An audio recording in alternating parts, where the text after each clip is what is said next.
Bienvenue. Dans cette vidéo explicative, je vous explique la théorie de l'imparfait. L'imparfait est un temps du verbe qu'on peut situer dans le passé. On utilise des verbes à l'imparfait pour décrire des situations, des habitudes ou des actions à durée indéterminée du passé. Pour la formation de l'imparfait, on utilise un radical du verbe et on ajoute des terminaisons. Pour former le radical, on utilise la première personne plurielle de l'indicatif présent, mais on laisse tomber la terminaison ONS. Par exemple, quand on utilise le verbe téléphoner et on prend la première personne plurielle nous téléphonons, on laisse tomber le ONS pour former le radical de l'imparfait. Pour compléter la formation de l'imparfait, il nous faut des terminaisons. Les terminaisons ne changent jamais, même pas avec les exceptions dont je parlerai dans un instant. Au singulier, on utilise les terminaisons AIS, AIS, AIT, et au pluriel, on utilise les terminaisons IONS, IEZ, AIENT. La prononciation des terminaisons AIS, AIT et AIENT est égale. On les prononce comme « est ». Voici un exemple d'un verbe conjugué à l'imparfait. Quand on conjugue le verbe « regarder », on commence par le radical.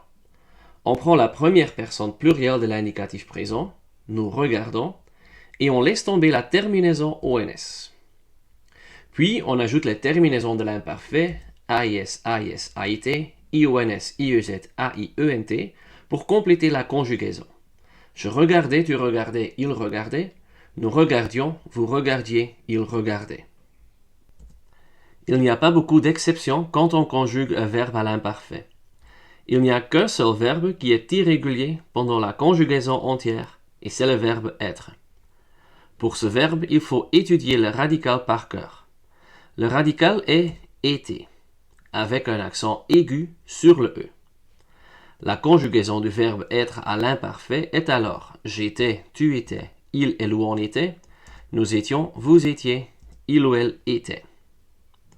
Un tuyau pour mémoriser le radical, c'est qu'on peut penser à l'extraterrestre E.T. avec un accent. Il y a aussi quelques verbes qui sont des exceptions partielles à l'imparfait. Pour les verbes en GER comme manger, nager, etc., on doit changer le radical pour la première et la deuxième personne plurielle. On laisse tomber le E du radical dans ces cas. Pour les autres personnes, quand la terminaison commence par A, on peut suivre les règles. Je mangeais, tu mangeais et il mangeait, au singulier, ne sont pas d'exception. Nous mangions et vous mangiez, voici les exceptions, parce qu'on laisse tomber le E du radical.